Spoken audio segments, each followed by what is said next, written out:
मंडळाने काही महत्त्वाचे निर्णय घेतले आहेत।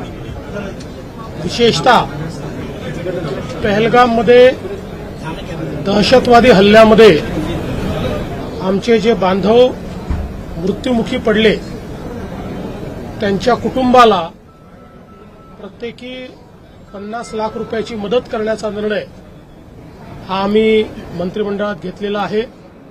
याच सोबत ज्यांच्या घरी शिक्षणाचा प्रश्न आहे तो शिक्षणाचा प्रश्न सोडवणे, ज्यांच्याकडे रोजगाराचा प्रश्न असेल तर त्या पाल्यांना शासकीय नोकरीमध्ये त्या ठिकाणी नोकरी देणे, अशा प्रकारचा निर्णय देखील राज्याच्या मंत्रिमंडळाने आज घेतलेला आहे।